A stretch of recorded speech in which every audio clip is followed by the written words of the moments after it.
morning, Gemma. Maraming salamat, Gemma. Hey, Dean. Maligayang araw ni Gat Andres Bonifacio para sa inyong lahat. Lalo na sa ating magiting na alkalde ng Maynila, Mayor Lim. Sa mga kaanak ni Gat Andres Bonifacio na narito, at ang iba pang kaanak ng mga bayani ng lahi na narito rin. Kay Ginoong Ferdillanes na kumakatawan sa Komisyong Pangkasaysayan ng Pilipinas. Sa mga Knights of Rizal na naubos na yata dahil kanina sila yung mga katabi ko doon. Natitira na lang yata ito si Dini. Ay, napanawas mo. Mga opisyal ng Lungsod ng Maynila na narito. At nais ko rin bigyan ng espesyal na pagpapakilala ang aking mga kasamang narito mula sa Lipunang Pangkultura. Dahil kanina nga nasabi ko kay Mayor Lim, nasa pinaglabanan yung mga politiko. Nasa Maynila, yung lahat na nagmamahal kay Andres Bonifacio. Sa pangunguna ng mga tao sa kultura na kagaya ng aming chairman, June De Leon. Nais kong bagitin ang ilang pangalan na narito ngayon. Kung hindi ninyo nakikilala, at least madinig ninyo ang kanilang mga pangalan sa larangan ng kultura. Si Binibining Ilinya Mabanglo na taga-Hawaii na narito. Si Binibining Karina Bulasco, acting chairman actually ng UMPIL. Si Binibining Benilda Santos ng Ateneo. Si Binibining Selina Cristobal na anak ni Adrian Mayor. Ang ating eskultor na si Ramon Orlina. Ramon! Yan yung mga panlaban natin sa National Artist. Ang ating composer na si Chino Toledo. Chino, tayo nga dyan. Si Manny Gilates. Fidel Rillo. Joaquin C. Nandiyan po ba si Joaquin? Wendell Kabili. At napakarami pa nila. Lalo na ang ating mga tagalira sa pamumuno ni Philip Kimpo. Magandang umaga po uli sa inyong lahat. Napakaganda na ng ating mga mensahe na pakinggan.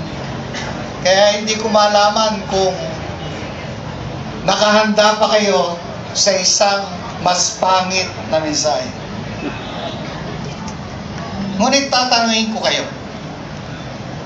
Alam ba ninyo na wala sa alinmang katutubong wika ng Pilipinas ang salitang laya, malaya, at kalayaan?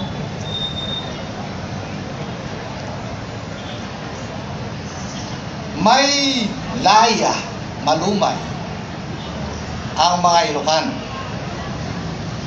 May laya, maragsa ang mga Cebuano at mga Tagalog. Ngunit walang laya, malumi. Katulad ng battle cry ng Katipunan na kalayaan.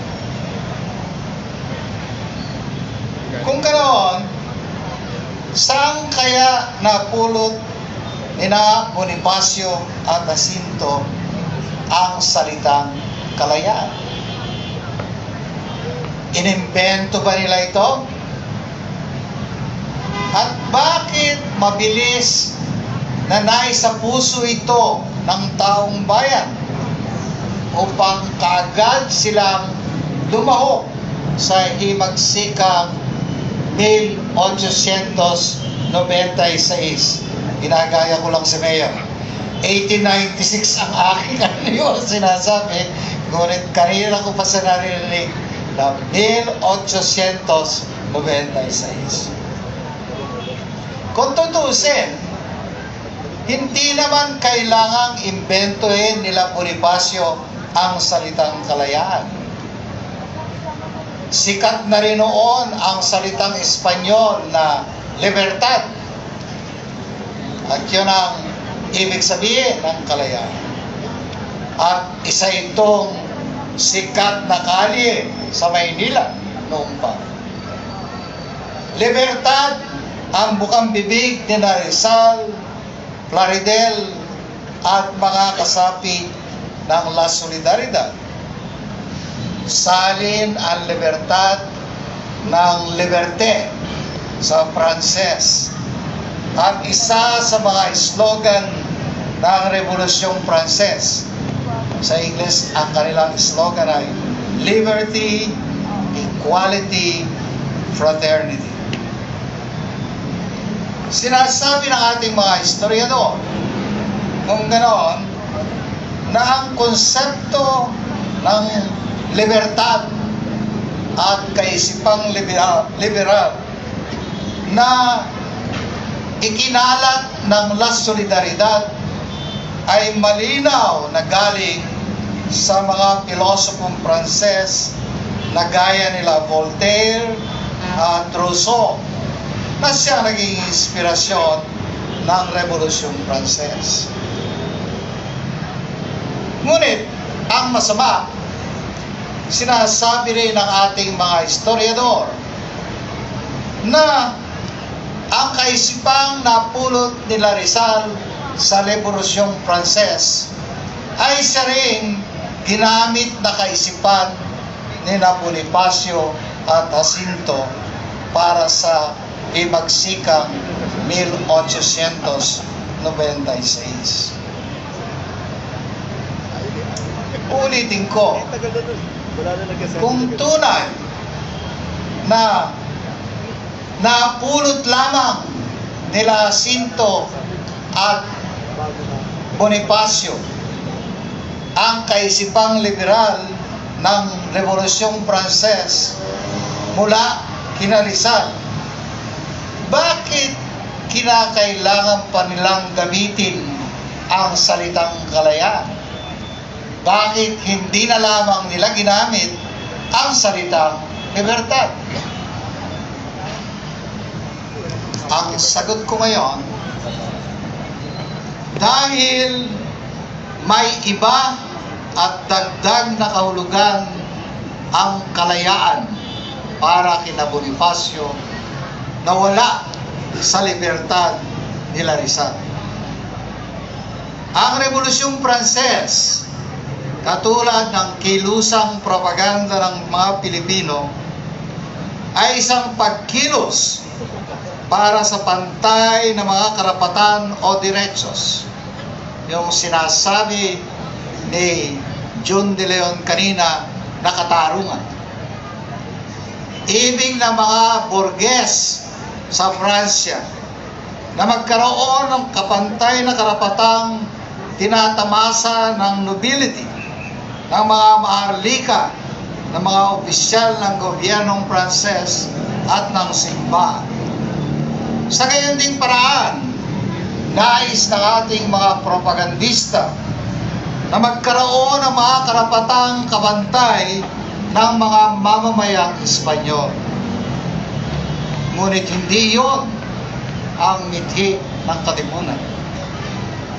Na magpunta sina Andres Bonifacio sa yungib ng pamitiran sa Montalban, isinulat ni Bonifacio sa dingding ng yungib ang Viva la Independencia Filipina.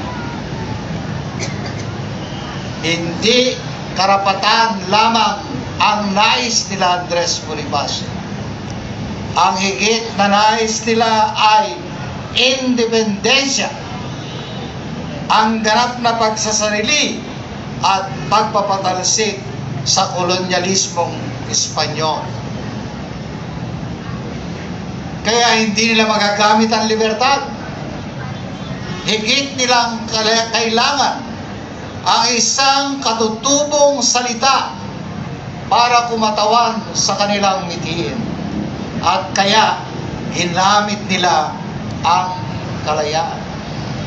Ginagamit natin ngayon para sa independensya ang salitang kasarinlan. Ang kasarinlan po ay nilikha lamang ng ating mga tagalista nitong 20th century. Wala pong salitang kasarinlan sa mga wika ng Pilipinas bago mag 20th century. Kaya yung po ang dahilan. Ang kalayaan po kasi ay unang pumasok sa ating bokabularyo noong 1882 sa pamamagitan din ni Rizal. Sumulat si Rizal ng isang magandang sanaysay, ang El Amor Patrio, pag-ibig sa inang bayan. At ito ay sinalin ni Marcelo Estelpilar sa titulong Pag-ibig sa Tinubuang Lupa at lumabas sa Diaryong Tagalog noong Agosto 1882. 1882. Doon sa salin ni Marcelo Estelpilar ng El Amor Patrio, doon unang lumitaw ang salitang laya at kalayaan. Kung saan napulot ni Marcelo Estelpilar ang salitang laya at kalayaan ay hinahanap ko pa po hanggang ngayon. Ngunit doon lamang lumitaw noong 1882. Kumbaga, napakahalaga ng salitang kalayaan at kailangan itong imbentuhin ng tulad ni Marcelo Estelpilar at kailangan pulutin nila Jacinto at Andres Bonifacio upang maging slogan ng ating himagsikan.